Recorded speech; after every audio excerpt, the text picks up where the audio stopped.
good. Okay, guys, we are going to get rolling with this. Thank you for joining us. We've got, 10 here in the room and a bunch online, so thank you for being here. We want to start with some recognitions and recognize a lot of our staff that have had anniversaries recently. So we've got Zach, Connie, and Tracy that have had their 5-year anniversary. And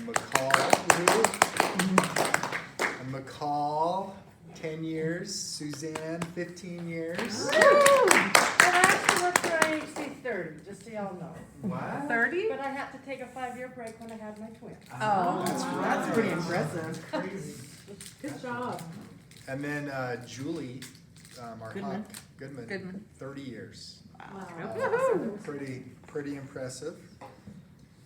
And Nice. we wanted to recognize a couple of our team. One is Amanda Nade. She is a wonderful nurse and a wonderful charge nurse. Some of you probably heard we recently had that really bad bus fire trauma, and we heard from so many people how well she did as the charge nurse, as the leader that night, coordinating care for those patients, arranging transport, and we just always hear good things about her, that she's a strong leader, that she keeps calm in the craziness, and that she genuinely cares about people, so we really love Amanda. And then also we want to recognize Ashley Butler, here in the back. Awkward, huh? Isn't she amazing? We're Yes. going to hear from her in a second. She'll get her going. She's been incredible. Don't you love her little YouTube videos? She's going to give you one in live action right here. That's right. No editing or anything. Her dog won't be pooping in the background. Nothing like that. Amanda says thank you. Oh, you're welcome. But we got some recognitions through our new recognition. This is for the recognitions for Amanda and for Ashley. These came through our new recognition goal. So we'll send those out to you. But these were some of the comments that Ashley's always a great triage nurse, always nice to the triage nurse, like when the triage nurse calls her for patients.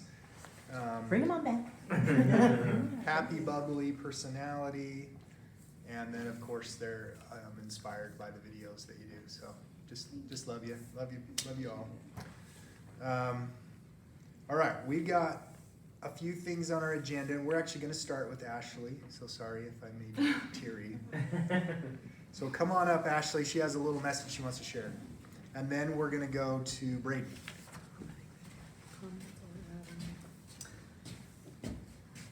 Hi, family. I've had a topic that keeps popping up in my brain and my radar, I guess. I've noticed it actually started, I hate to say it, feels like such a swear word, with the last schedule. Schedule's awesome, I know it's such an S word, but when it came out, I'm on a template, so when I saw I didn't have any trauma or triage shifts, there was just like a split second, I was like, they don't want me doing that anymore, because I've been doing a bad job. And then I was like, oh, it's probably because I'm on a template, and I know that the schedule's been the schedule. And then I know that Libby, I can totally out her, she thought the same thing. She was like, am I not good at this? Why are they not having me do this thing anymore? And that's crazy.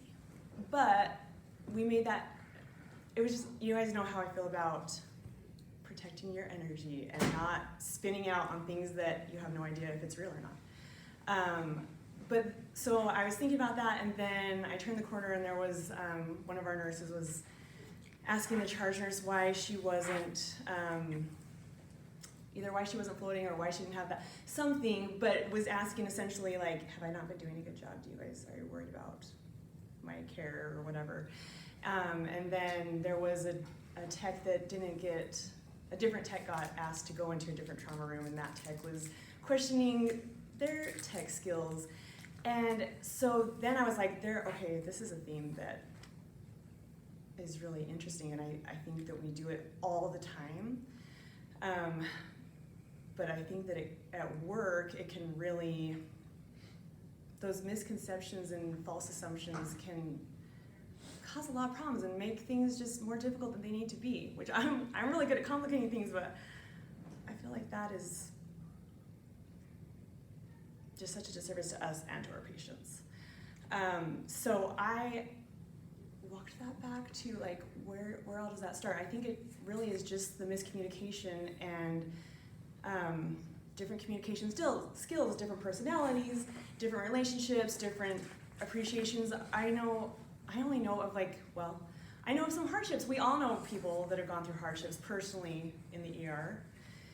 And I'm sure that there's a lot that we don't know that are going on. And those things make you have those little insecurities. So I would really like to, Jen and Jared are so nice to they let me do these kind of things, but I really want to, every month, focus on a different communication, something. How to give difficult feedback, how to receive difficult feedback, how to have quick recoveries, because I hate bad blood. It's just like the total worst and so unnecessary. So learning all those different things, I want the ER to be a place where you can say what you mean, but not be mean. I think there's a really great way, I think there's lots of different ways to do that. Because sometimes you have to say, I remember when I first started working in the ER, I didn't know anything. I didn't know what I didn't know. And one of our central staff nurses, that was back before we had fine-tuned the stroke protocol. And so we had a stroke come back, and they had given it to one of the central staffers, and so our charge flattered me and told me to go in there and help. And I remember the central staffer was so focused on getting the NIH score, so we paused going to CT so that the nurse could do an NIH score. And I didn't have the tools or the confidence to be able to say, we don't need the NIH score right now. The most important thing is to go to CAT scan. Because I didn't want to hurt her feelings. And so I want us to be able to feel like we could say that. Hey, it's nothing personal, without feeling like you have to be like, okay, you are beautiful and talented. I value you as a person. You're amazing. I do think, though, that we need to go to CAT scan instead. Are you okay? Do you feel slighted? Are you embarrassed? Like, you know what I mean? It just is so much wasted when I think it would be awesome if we could just get to the cut and dry. Jen, we gotta go to CT. Cool? Good? Let's go. And then, honestly, I would love to start some shorthand of if you feel like things weren't cohesive or you did hurt someone, when we could just be like, we good? And then be able to say, we not good, but I'm not ready to talk about it. That's fine. I just want all of that builds to more transparency and trust, and we have so much new staff. I know I keep saying that, but we have so much new staff that I feel like we could create that shift of in the ER they just say it. It's nothing personal. We all have different skills. Libby calls me for the baby stuff, and I call her for the hard stuff, and that's what we know. I'm rambling now. Anyway, so this month, I am just going to ask you guys to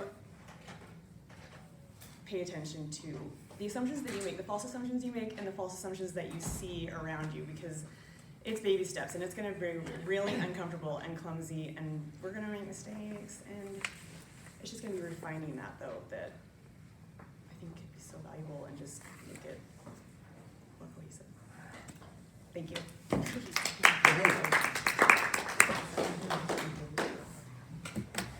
I'm gonna love it. You're gonna go.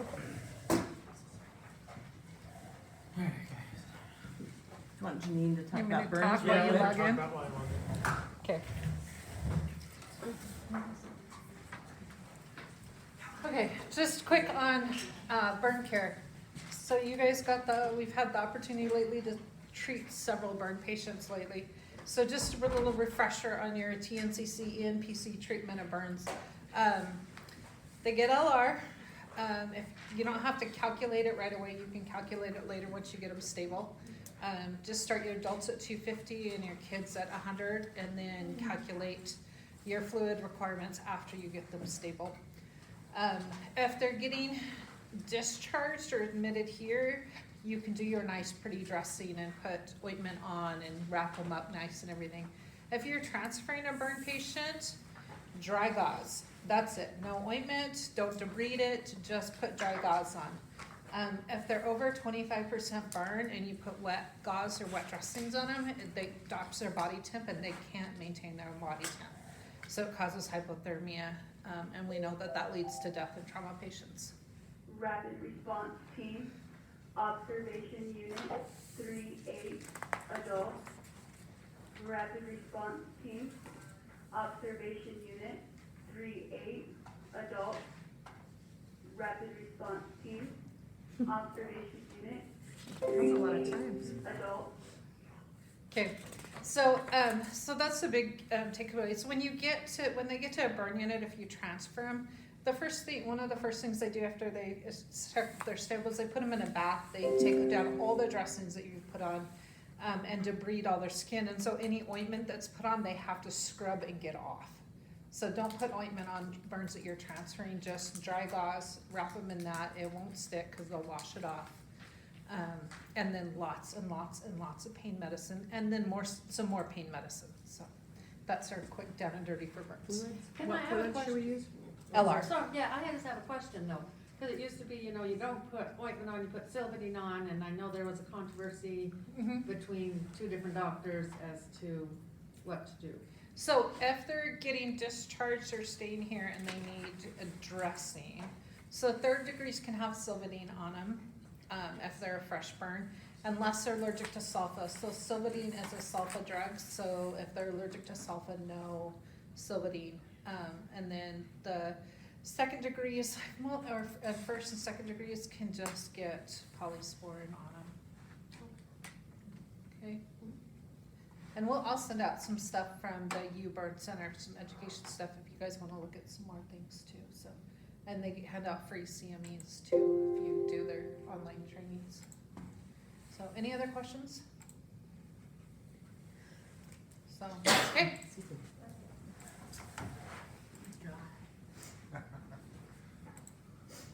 Probably sign that like Alright. I need my papers back. Sorry. Alright, so I have talked to a few of you about this before. You probably heard bits of it, but I'm just gonna kind of go over the whole general thing. So with this next scheduled period, which will be starting on the 6th of February, our staffing model is going to change up a little bit. Some things stay the same, some things change. We're just going to review it all, try and answer as many questions as we can. I'm going to walk you through it. So to start, why are we changing it? We have a new ratio of RNs to critical care techs. We've been transitioning to that for a couple of years now, and we're kind of at a place where triage has moved to mostly nurses, and now a few things in the back are going to change from just higher nurse ratios. We have a higher census, which may be our new normal. We don't know if it has to do with COVID or if we're seeing people. Our patients seem to be sicker, and I don't know if that's just because there are more of them, so there's sicker ones more often. So we're just hoping that this provides the most efficiency with the staff that we have and the hours we have to use. How do you make it go away? There we go. So with this, there's a new role. Trauma nurse is going to kind of disappear, and so will the trauma tech, and we will have 2 team lead roles. You'll have one that's going to oversee A and D or flex pod, and then one that is going to be over the C and B pods. So they're kind of going to kind of be a little bit like float nurses, but they're more of like a baby charge nurse. They're over that department. They're there to help you figure things out, be your resources, cover for sedations, cover for lunches, help the flow for that whole entire side. They'll be staffed by the trauma nurse or the trauma certified nurses and the charge nurses. And then they'll also take over 22, 23, 24, 25, and 35, and they will handle the traumas in those rooms. They'll likely go in as a team, as a trauma nurse and a nurse to scribe or give meds or whatever they need to do. But you'll have 2 strong nurses for critical patients that are down in those rooms. I already talked about uncovering different things. So how this is going to change the rest of the department, our RN staffing. I know these are hard to see. Michelle should be posting these in the comments on the Facebook page. So RN staffing, in general, B pod and D pod or flex pod are going to stay basically the same. They will be 8 rooms, 2 nurses, and a tech. B pod has its own provider right now. Eventually, we expect that D pod will have its own provider as well. So they'll kind of run as like little teams. They run really well right now, and we don't want to change too much about those. The main ED though, staffing is going to change up. Nurses will go 3 to 1 in those. They usually have higher acuities in those rooms. That's where we try and keep the sicker patients.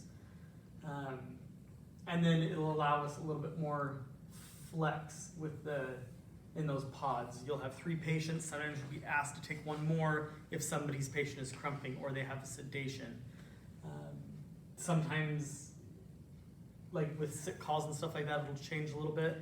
But for the most part, as you can see as we've broken this up, the main ED will take 3 to 1, and they'll have a tech on each side, and then a tech in each of the B and C pods. Sorry, C and D pods. B and D pods. Okay. Tech staffing, B pod, D pod stays the same. It's 1 tech, 8 rooms. The techs that are going to be in A and C, they'll have more rooms to cover, but the nurses' ratios will be lower. So they're still there to help. If they get traumas, they're going to get pulled to the trauma rooms. What that's going to mean for us is that the RNs that have A and C pods, you are going to be expected to complete tasks that may have traditionally been done by your techs, especially if they get pulled to sit, pulled to traumas. We really don't want it to be the expectation that if I'm in A pod in that main side and my tech is in a trauma room, that I find another tech to do things. I have a lower acuity, and I have a team lead nurse over there that I'm doing it, or I'm finding help from another nurse, because this will stretch our techs a little bit.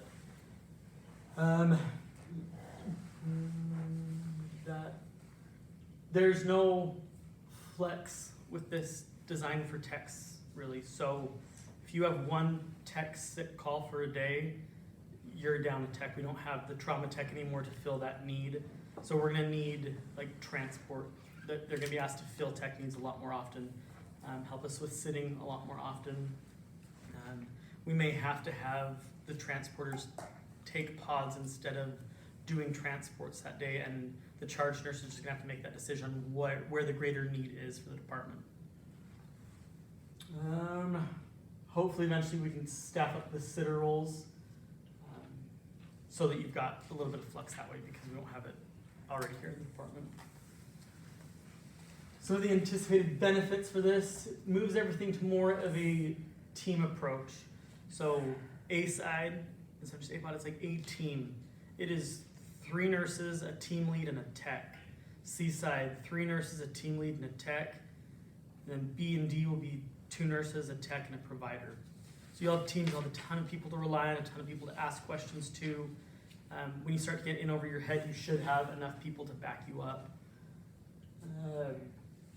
It's going to allow the techs in these pods to focus more on just their tasking, room to room to room, rather than getting sucked into some of the other stuff that they get asked to do. It takes our float nurses and gives them defined roles and responsibilities. Sometimes as a float nurse, you don't know what to do. You're getting pulled everywhere. Everyone needs help.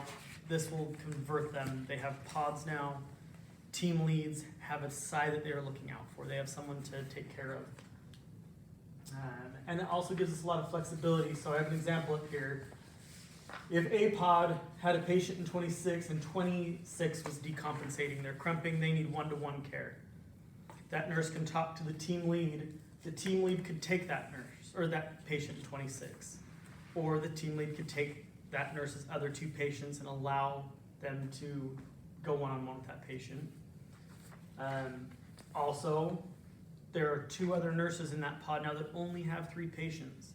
If each of them take 1 extra patient and go to 4, which we are all used to and all trained for, that allows 2 skilled nurses to stay one-on-one and get a patient to ICU, or get them intubated, move them to trauma rooms, whatever they need to do. You can flex really fast with this plan. There's a lot of resources available to you. All right, so we can open up questions if anyone has any. I've talked about this with Tex and a few others before. We want your ideas. We want to know what's not working so we can fix it. We don't want to just keep trying something that's not working. So let us know what barriers you run into as we start this. Like I said, we've got 3 weeks till it goes live. So just email me, talk to your charge nurses. Let us know. We'll fix it. Or try and come up with ways to get around the barriers. Do any of you guys have questions, or is there anything online for questions? So in this model, we would want to almost always use 36, right? Yes, so yeah, if you look at that, I've talked about it a lot. One of the other nice things about this model, room 7 is pulled out of B-Pod because it is usually used for standing orders now. And room 4 has been given to B-Pod, so they keep the same amount of rooms. It also breaks up the 1, 2, 25, 26 pod and makes it 36, 27, and 26, meaning 36 should be used as often as possible. It's okay. There's not central monitoring in that room, is there, yet? And which one? In 36? Yeah, so all of the hall monitors will central monitor. So they, And there's one marked 36, it really needs to stay in 36, and 35 needs We to can work stay on in that too. 35. so it's a good fast track room. We're ordering portable suction, right? Yeah, well, portable section for the room. But yeah, don't let it be your last room used anymore. The last rooms used, we want to be the trauma rooms, all of them. They should be our last resorts. As our census goes up, we're gonna need those rooms for more critical patients, and if we can leave them open for them, then that's the practice we should get into. That's what other hospitals our size would do. They would stock their trauma rooms and they would lock them. Patients don't go in there until they're crashing. They do not put regular people who could have sat in the waiting room for a bed in their trauma rooms. And we'll flex, we're really tight on beds, so we may have to use them sometimes, but we don't want it to be normal practice. We'd rather use 36 and be running standing orders than use our trauma rooms. I just have one question. Yeah. Just because it's happened to me when I was charging. Mm-hmm. There are just those nights when you end up with a whole bunch of police holdings when all the rooms are full. So if we use 36, what do you think the best solution is for when all these police holdings come in? Where do you think to put those? Hallway. There's quite a few that are curbside appropriate too. Mhm. And the police Yeah. like doing those. I mean, a lot of times they make it curbside if they're not being cooperative and they don't wanna get them out.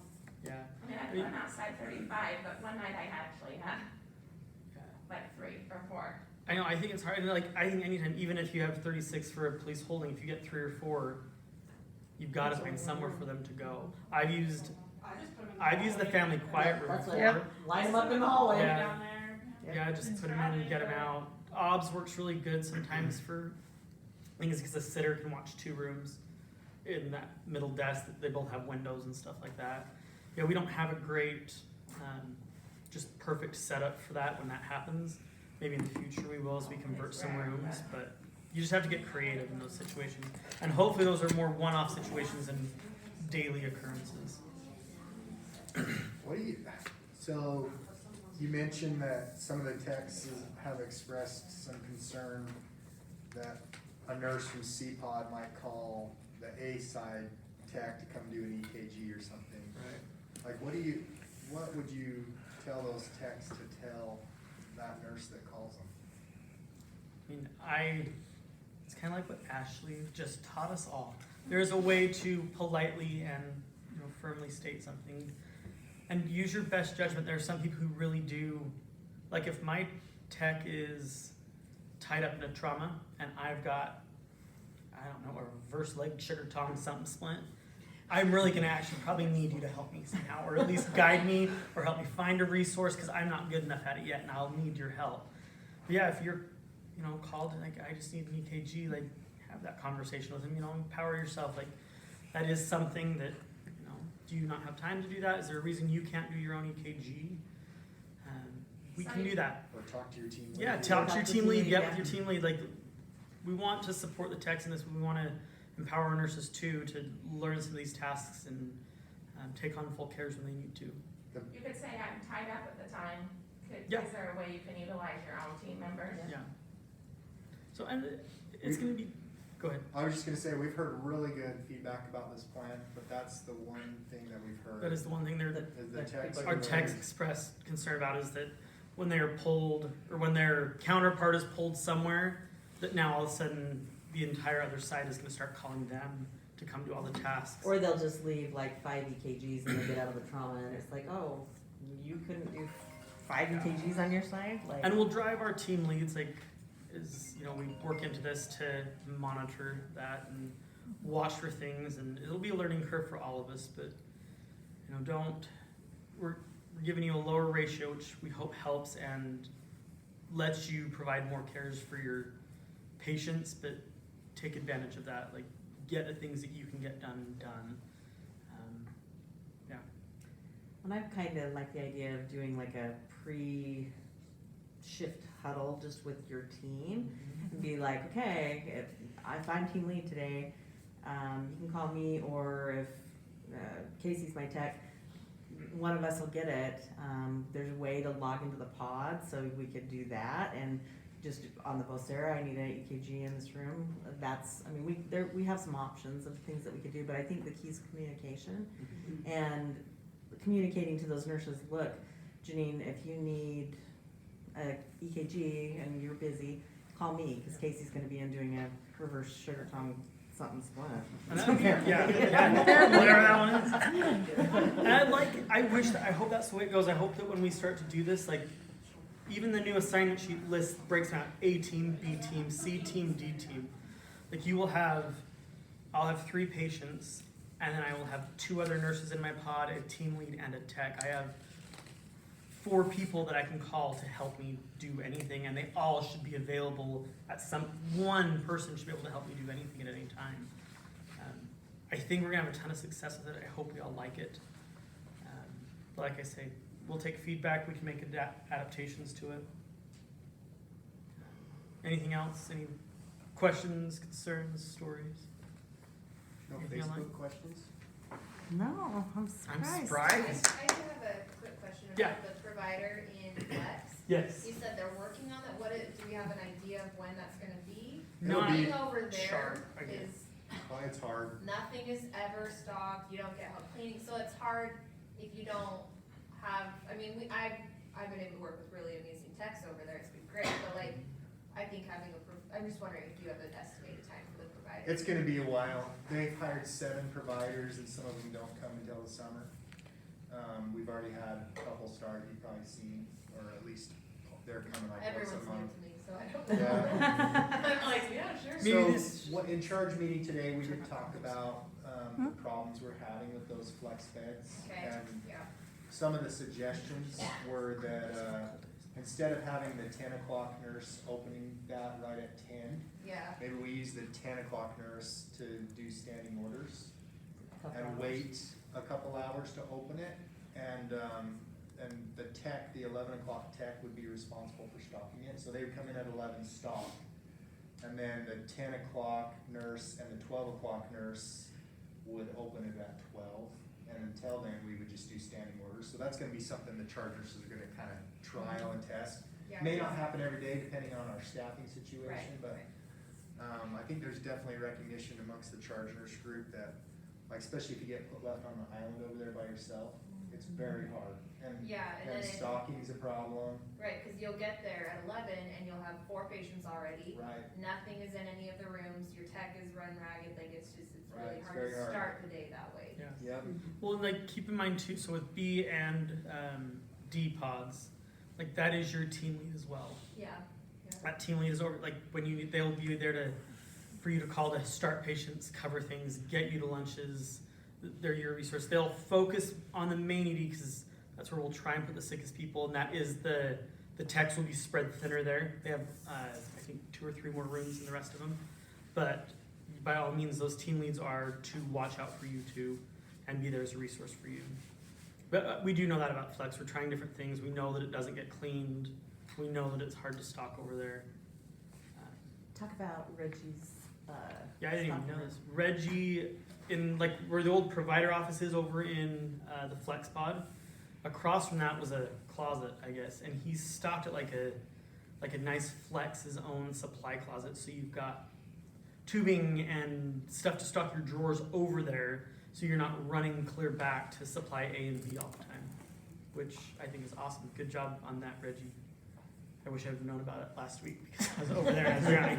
Yeah, I've So, been yeah. there, that's awesome. Yeah, You so just did go it go every check it out. It week looks or so. awesome. My steps are great, Yeah. but compared to them. Yeah, so yeah, we appreciate him doing that, and we can add to it and keep that growing as we go. Who restocks that room? That's gonna be the tech and the nurses over there. It's not like a materials thing, but at least it's, you can go over and get a whole big pink basin full of IV tubing or So that would be the whatever. idea of this new experiment that we're going. Like the tech would come in at 11. They have an hour to stock what they needed to. In theory, standing orders has been running for 2 hours. So at noon, when these 2 nurses show up to fill their pod, they might get flooded a little All bit, 8 but patients. everybody should have their lab drawings done, their EKGs done, the standing orders have been running. They'll have to go assess them all, but But they probably had most of their those tasks patients. will have been completed. Yeah, Uh, they probably had those patients too, though, because they were doing standing Yes, orders. the one of So them you was already doing saw standing those orders, yeah. patients, started those patients. Those patients are the ones you'll take over and start. It should be a little Yeah. easier. We're hoping That's that's the the. ideal scenario. Yeah, that's the ideal, perfect. It's Picture the perfect utopia that we live in. Right now, we're 5 staff short today, because we have had so many people get sick. So on days like today, it's gonna be different, but. Yeah, and charge nurses will be adaptable. So yeah, sick calls are gonna change things real quick. It's not like, sometimes today with how we staff, we've got 2 or 3 people floating. That's no longer. So when one person calls in sick, your ratios could change. I'm sure the team lead situation could change. So be adaptable with your charge nurses. They're gonna do what they think is best. And probably try different things until we figure out what really is the best way to do this.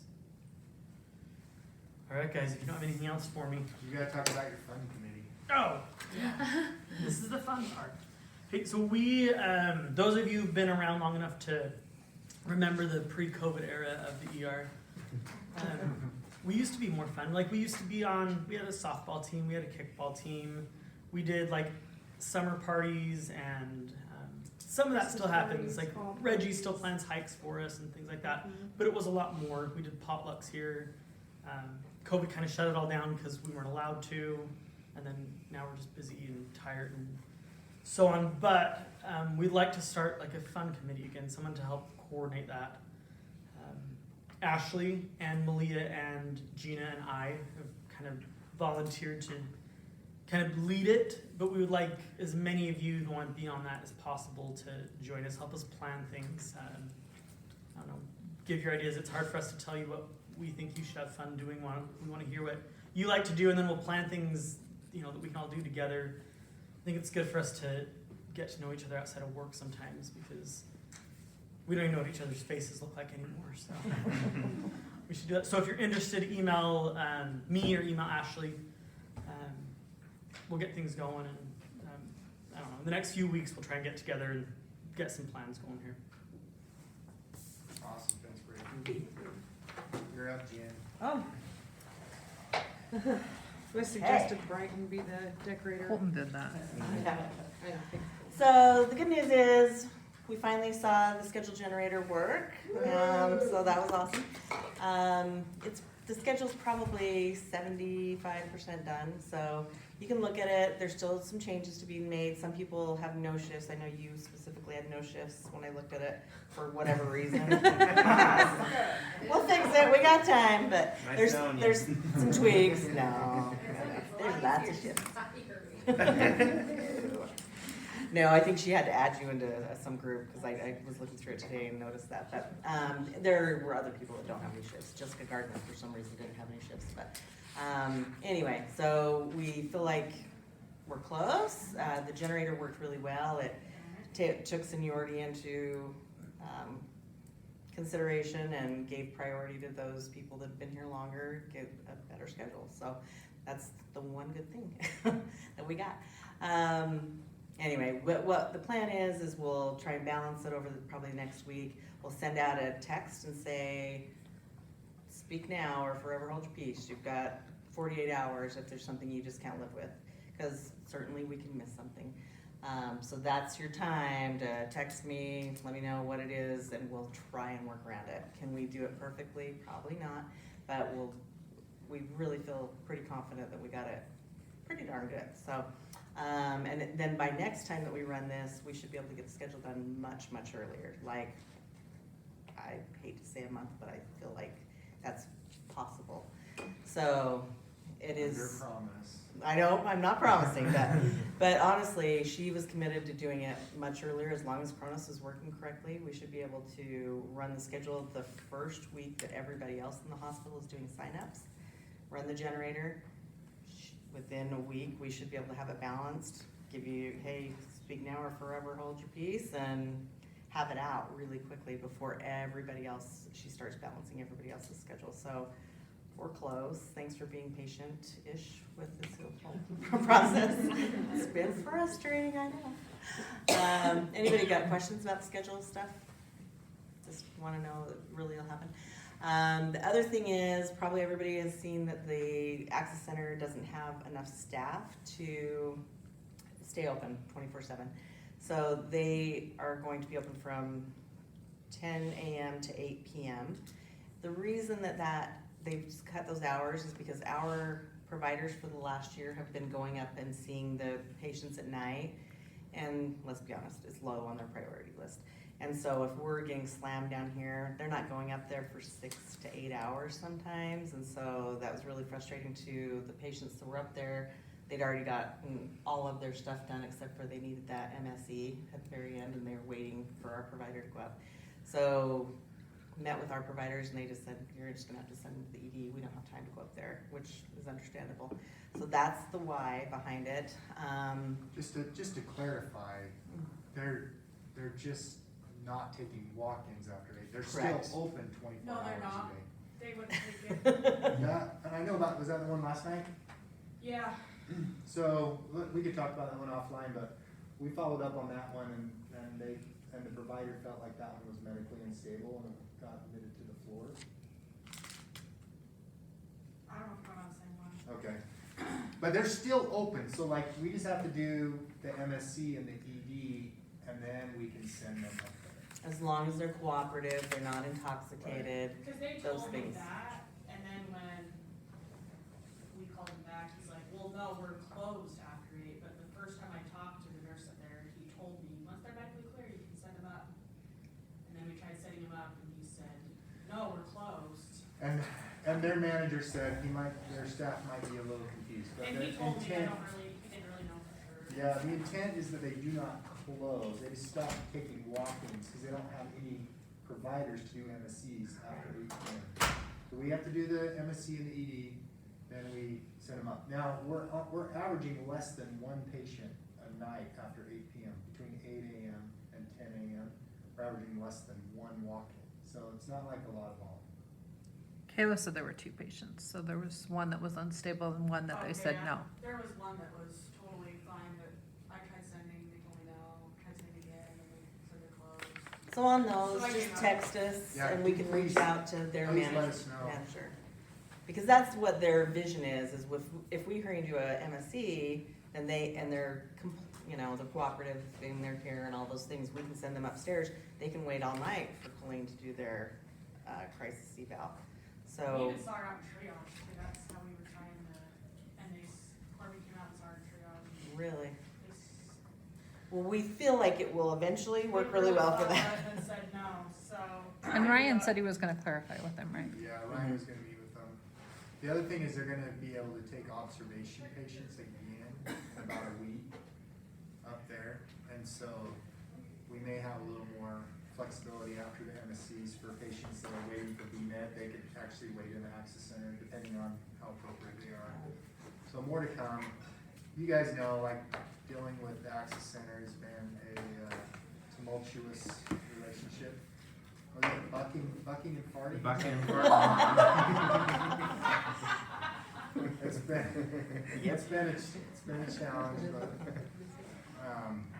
anyway, so be patient, we'll keep working with them. But just reach out on those case by case so that we can keep pushing back and try and get those patients up there, because that is their vision, is they are going to be open, they do have staff, and if they're cooperative and they've had their MSC, they should go upstairs, so. And eventually, when our providers are staffed again, because they're down like a bunch, we could potentially Yeah. start going back to 24 hours a day. Yeah, so they are keeping their patients. I just called BMed and Access Center, and they said they will, just don't do new intakes. Right, Yeah, No that new is what it walk-ins. is. So if we send them someone at 7:45, they're probably not gonna take them either, so. yeah, You know, but at 8 o'clock, they'll keep their own patients, they just won't take any new ones, because they said that, intakes take a lot of work, and they won't have somebody who can do it, cause it's not our staff aren't coming up there at night, so. right. So, anyway, I'll send out I did a little PowerPoint and forgot to bring it, but I'll send it out, and it's the basic things that they won't accept. If they have to be cooperative, they can't be combative, we can't snow them with a B-52 and then say, hey, they're really cooperative now, and send them up. They, for some reason, won't take that. They specifically said That's that. so weird, cause they ask us to do Yeah. They that. asked us I to do know, that. it won't let us for BMed, or for Access Center. But anyway, or intoxicated. I think that's basically all I got. It's not fair. You don't Is it have Colton to talk Yeah. about? Access Center? Colton. It's rude. I don't have a PowerPoint or anything. You can use mine. I'm just talking about standing orders. I just wanted to give my personal account. I've had it be really successful, like the last two. Well, even when I charge, it's successful, but the last 2 times I've been greeted, it's been really good. Yesterday, for example, we started to build up, and we were getting like 20 deep out there. And within like 2 hours, with standing orders going, we had the waiting room down to like 2 people by like 5:30 when we caught them. McCall was out at 5 o'clock. When did you get there last night? Another 5, yeah. By 6, it was. Yeah, 6, a little later it was than pretty little down. but the kind of thing we wanted to recommend, because one of the things, like yesterday, we didn't have the second half of Flex open, which at first I was like, oh, that sucks. But then like, really that only gives you 3 more rooms to get people out of the waiting room, 3 people out of the waiting room.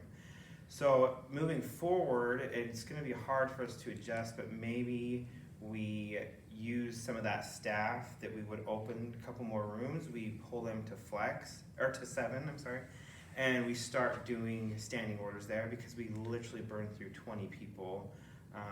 Dr. Christensen came and saw patients, Holman came and saw patients. Some of the key things is using like a nurse, a tech, and a phlebotomist if you have it in room 7, and have a patient in each chair, have somebody in the chair. We put like a little chair that you can wait inside the door. You could have someone in Jared's old office. Fill those up, and then you just really have someone charting, someone doing IVs, someone doing EKGs. It's amazing if you have that bathroom right there. You just park the wheelchair, and I just need 10 drops. 99% of the time, they're gonna pee 10 drops for you, and it just saves so much work on the back end. And like when we do move to this new model, if all that's done and you have your 3 patients with everything done, it's gonna make your workflow so much easier.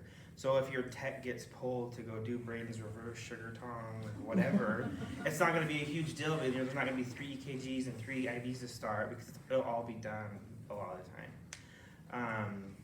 Having, like I said, load it up with 5 patients, or have someone in the office when you do bring a provider back. Have them meet with the nurse that's running standing orders, don't have them go to the greeter nurse because it's too hard. There's just a lot going on with the greeter nurse to try and sift that out and sort that out for them, because that nurse is kind of knows what's kind of going on, which ones are appropriate for them to see a little bit, and then to keep them interested, have 5 there, because if you just have them see 1 or 2, Holman's just gonna bounce and go see somebody else. So like have it loaded with 5, burn them through, do what you need to do there, and then bring 5 more. And Christian saw like 12 yesterday back there, Holman saw 10. The hard part for my brain too was, so yeah, I had like 22 patients that had already been seen, and then the rooms in B pod started opening up, and that was Dr. Sorensen's pod. And so I was like, well, I don't want to fill it up with patients he can't see. So in my brain, I'm like, okay, well, they've seen a doctor, you know, and kind of know what's going, labs are cooking. They're okay to wait in the waiting room. Like, you don't have to go in that order.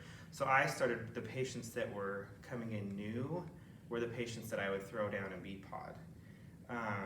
You kind of got to be sneaky because people start to notice and get mad. So like, take them the long way through the back door by A-hole, you know. Or take them back for their standing orders Yeah. and Yeah, don't bring they it back really, out. once you have that many people, people don't really notice.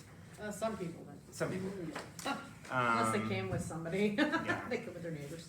What was the other thing I wanted to mention? Anything I'm About forgetting? your stamp or your. Oh yeah, so yeah, make sure you're communicating in the comments board when you're it helps, I think, the charge nurse, the greeter, and then the standing order nurse. If you're typing in, you know, in room 7. So when you go to get the next patient, put in the comments where they are, and that way if the greeter's trying to place room the patient, they're not pulling the patient out of standing orders that could potentially have everything done and then wait in the waiting room. And then once the standing order nurse has completed it, they put him back in the waiting room. If it's a patient that's been seen by one of the providers, they'll put PIT, provider in triage, and then dash whatever doctor saw them. That will cue the greeter nurse to stamp the sheet that's in front of the greeter nurse with the red PIT stamp. You write which doctor has it. That way that chart doesn't go back and another provider picks it up. That lets them know that they've already been seen by a provider, that's their patient. Plus it's way more efficient, so the standing order nurse doesn't have to come out and talk to you and Yeah. write it on the paper every single time. And I think the other thing that's worked for us, the few times I've done it, is having the triage nurses, the nurses behind the glass, have them put the standing orders in, because they're the ones that spend a bulk of, well, it's not really a bulk, but the most time out of those first few interactions kind of getting their story. Abdominal pain, like, is it just a hernia, or is it like a full-on abdominal pain, or do they need really chest pain? Like, have them put in, I wish we would just do it all the time, just throw in standing orders on everything that we feel appropriate. And then the standing orders nurse just can look at the board, who's been there the longest, who's not completed, and they know right what to get, and bring it back and do it, and it's done. How do you staff room 7? So, hindsight from yesterday, like, I'd probably shut down like a little bit of flex if you have to, and pull some of those people, but you could use your team leads with the new staffing model. What if you like took one team lead, like say I'm gonna take, the first standing order team is team lead from A and tech from C, so you're just robbing one from each, and Fleb, and you guys go down and do 2 hours. 2 hours you can do about 20 patients pretty Yeah. quickly. 2 hours you could bang out 20. Because it does get monotonous if you're there all day long Yeah. doing it. And then you get like a spurt of like hard IVs, like it wears you out really fast because it's exhausting. But yeah, like just take a person from each pod or each team lead or whatever, and then switch out after 2 hours. And sometimes it waxes and wanes, and so then you could dissolve it, and then once you start to get 3-4 patients, kick it on again, and then just, you know, if you can kind of stay a little bit of ahead, it helps a ton. So start it early. Yeah, start it early. And then Brighton says, Brandy helped me in triage on Saturday night doing this. It was so helpful to move things along. And Lexi Hartley is wondering, are COVID swabs part of standing orders? Yeah. They're not in a officially standing. part of it, But our docs are okay with you can doing it. order them. And if you have any And the docs questions, want you to order them. Because they take. I do have a question. such a time sucker. but we need to order them as a verbal order, correct? Yes. Mhm.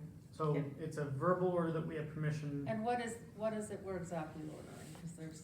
It's in your Quick standing orders. orders, it's The nurse in the quick quick orders. orders. Oh, It's in the quick orders. oh, It says SARS-CoV. oh, okay. And that's the other reason it's important for the triage nurse to ask that, because it has a series of questions you have to answer, like when their symptoms started, if they have taste and smell. So I like, just have to do the yellow questions. Yeah. Not all of them. not all of them, but if the triage nurse does it when they're right there with the patient, it saves Just you. makes it easier. Because I was trying to throw them in as the greeter, and it was like. And you don't know, like they might have had a COVID test Yeah. yesterday or today already This that was morning positive, so already. we don't need to add that on. Yeah, Mhm. that's such a good point. Amanda wants to know if we can reduce unnecessary comments in the comment section of the board, like radiology orders and times. That seems, I think it just, Specific. yeah, Yes. That's them keeping track of I what think, they've done and stuff, I Yeah. think. Cause they put them up in there so that they can see we did No. that. It's did a- that, and It's a whatever. specific person. yeah. Um, Yes, make Yeah. it so, Amanda. Is that Amanda? The other Yeah. thing I wanted to say is like, sometimes it's necessary, but if you can, move to 7 as soon as you can, because once you start doing that in the triage area, you really clog it up really fast. Yeah. And be nice if a provider comes out and wants to see patients out there, but it really will ruin your day. It just really puts a hard stop. So very nicely, encourage them to go to 7 where you've got 5 patients ready for them.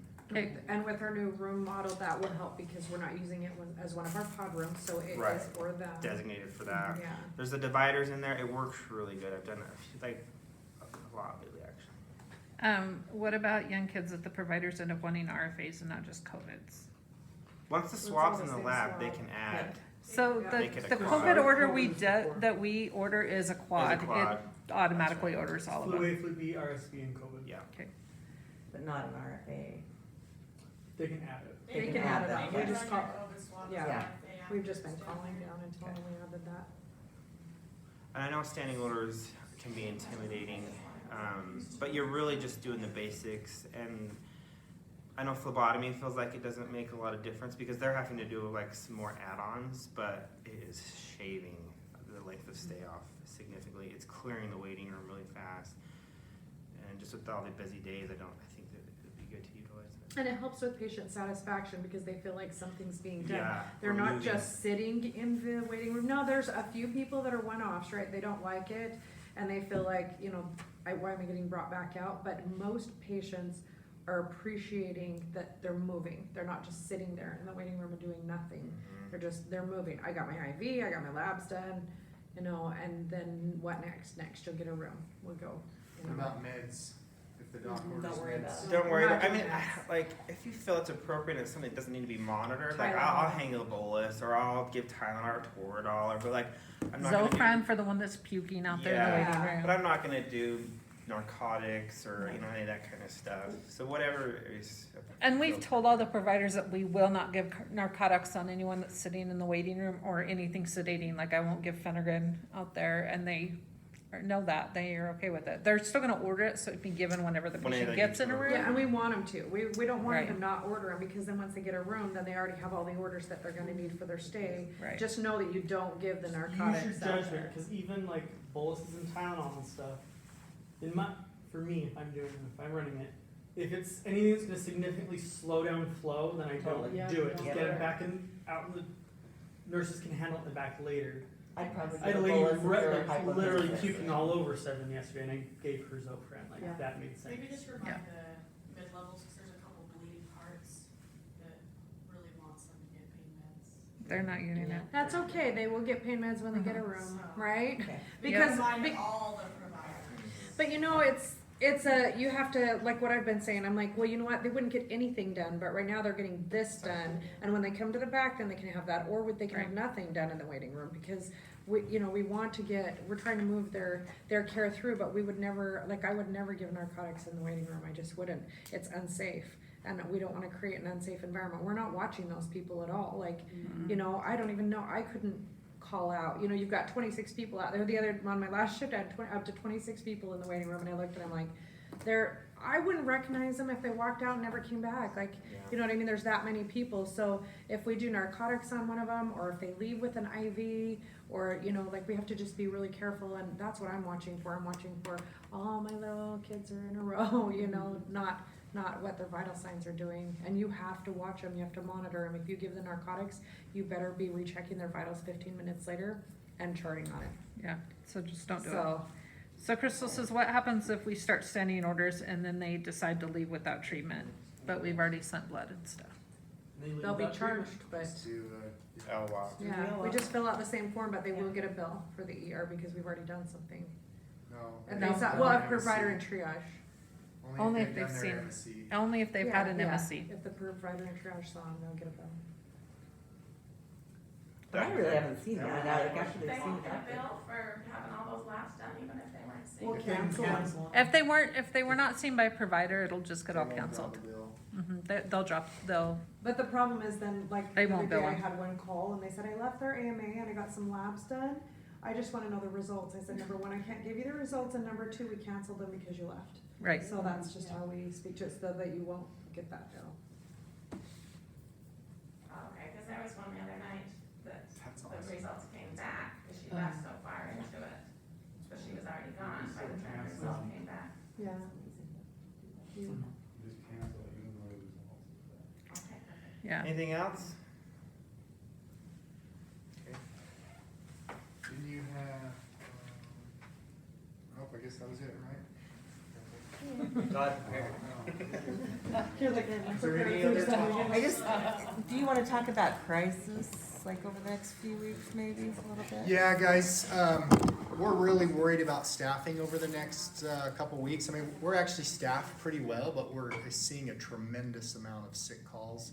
I think we have 10, maybe up to 10 people out sick right now. you know, so that's 30 shifts a week potentially that we're short. So yesterday we were short, today we were short. I think we had 5 sick calls today. Yeah, we had CS yesterday. COVID is just tearing through all of our staff.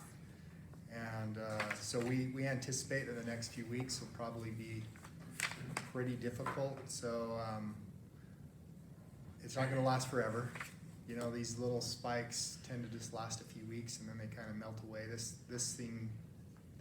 variant seems to be moving through people pretty quickly. We've had several nurses that get sick, but then just in a couple of days, they're feeling quite a bit better. And people you probably heard, people can come back a little bit earlier, between 5 and 10 days, depending on their symptoms and, anyway. And, so what was I gonna say about it? So what are we gonna Crisis. do, What like, are we gonna do for for crisis crisis staff? care, so I think that's where we gotta have to plan on, like, what's gonna give you the most bang for your Yeah. buck, and it's gonna be doing standing Yeah, orders. kind of goes back to what those guys were saying about standing orders. So there may be times where we will close rooms. We may have 8 or more rooms, probably not more than 8 rooms closed if needed, and we'll just run cares out of the waiting room. Anyway, so be flexible, be patient with this. Come in and help if you I think can. the other thing to recognize, it's not just us, but like the cafeteria, you know, Radiology. phlebotomy, radiology, transport, all these support services, Maintenance. EBS, like everyone, you've heard about the Instacare, they're having problems. Like all of our support services are also facing the same challenges that we are, so it's gonna be a little rough for a few weeks, but we'll make it through. We'll get it. What else? Did I miss anything? That was Okay, any other topics you guys wanna bring up or talk about? How's this incentive going? Like, it's pretty dang good. You can get 3.5, 4 times your base pay. Any questions about it or concerns about it? Okay, it's a pretty good deal. We've noticed, Jen and I have been tracking it. I think from a payroll standpoint, it's a lot easier for employees to get paid right because it's based on Kronos rules and your hours worked, where some of the old way was sometimes a little sketchy. So, but I know everyone's burned out. probably tired of working extras, but, yeah, we would just say, you know, like, if you can only come in for 3 hours, that's okay, like, don't feel like you have to pick up a full shift, just call the charge nurse and say, here's what I can do, we're grateful for any help. It's crazy if you come 10 to 1 or 11 to 2, or, you know, like, how that can make the biggest difference in the world. Right. Just a few hours to help you slide through this building spot, because that's gonna make or break you, right? Like, it's that same way on nights, and it's that same way, well, it's kind of reverse on nights, right? Like, you start out like insane, just a few hours at the first, or a few hours at the mid, or end, or lunchtime, you know, like, if we can get on top of it, like Colton was saying, like, you're out there with 20 people in the waiting room, we got on top of it, and then it was much better. Like, you can't say that it's not gonna get out of control again, because it's the ER, we don't control who comes in, but if you get behind, we do know that you stay behind for a long time usually, like, it's always fighting to catch up. So if any of you can, we certainly know you're tired, we're tired, you're tired, we're all tired, but so, you know, don't push yourself to the point that you don't want to be here anymore, but if you can, please come in just a little bit. Make sure you're taking care of yourself, that you're getting sleep, that you're eating good and everything else, so that you can stay healthy. And a couple hours does help. We all took turns yesterday for 2 hours here and there, coming out of the office, helping get caught up, and then we go back and do stuff in the office for a little while and come back out again, and that couple hours helps. Even if you don't think it does, it really does. For sure. The other thing, we have a lot of new people, so we haven't talked about this in a while, but like all of the other units are doing mandatory on-call, right? They have requirements, they do a certain number of hours. We haven't really done mandatory on-call, but we've encouraged everyone to pick up at least one extra shift a month. That could be in Kronos, or that could be, you know, calling the charge nurse. You know, and I think that's something we'll look at, is look at people's hours, and people that haven't picked up any extras will probably reach out to you and, you know, ask you to please pick up, you know, at least one extra shift a month. Just if we can spread that out, then we won't burn out the people that, you know, like the Lori's that, Right here, over here. Brandy's. the Brandys and the Ginas, Yeah. and a whole bunch of you that, Well, I've had a whole month off, so I'm ready. you're ready. Welcome back, Gina. Good enough to be If here. you know, if you haven't picked up an extra in a long time, if you would please try to make an effort to do that, we could really use you, especially over the next few weeks, so. Okay, a couple of questions. If we were PRN at another department, does this still apply, or is this only ED incentive? I That gets a think little it would still tricky. apply, if you're, If wait, you're, you're PRN in our yeah, department? go ahead, Doug, it does make a difference. No, if they're PRN, wait, where would they be? PRN in another department. And what? So if they worked And they for pick us, up they were in our PRN ER? somewhere else, and they picked up a shift there, it would not. So if We their wanted to pick up department in our has the department. incentive, if their department has the incentive and they work in our department, it should still be okay. If their But both department departments doesn't have to have the incentive. Both departments have to have the incentive. Yes, So if we pick up an extra, do we put a time exception in? Do we put an Yes. exception in to Yes. get the time and a half? yeah. Yes. It's You supposed to be triple automatic time or- after you get over the amount, but I would always put in an exception. It just makes it clear cut if they have a question. Yeah, put in an exception, Aaron is asking for that, for sure. Yeah. Yes. Any others? That's it right now. Yeah, now's a good That's it. time to ask. We call out the I people have that a know quick answers. question, I think it was Colton maybe that was working on training for ultrasound IVs for more people to be trained, is that happening? We Is that need going to on? get that So done. I just Cause have I people, love doing them, but when I have a pod, it's hard to be pulled away from your pod to do them for, 6 people. I love doing it, I love helping, but it's just, I and we hate need more telling people, people no, in there. sorry, figure something else out because I'm drowning in my own pod. Right. Yes. Yeah. And it's such a time sucker. Isn't the plan eventually that all trauma staff will Mhm. be trained? Eventually. Yes. But I can give you, so the email I sent out was just having people contact me, and then we just send you the video that Dr. Crosby made, and then I just give you a sign-up sheet, and then you just have someone else that's ultrasound guided trained. Do you feel like there's been a lot of people who have started that or? Yeah. Because the goal is to have anyone that goes through the trauma class to do it, and then all the transporters do it as well, which most of them are. But Actually, I have a lot that aren't now. No.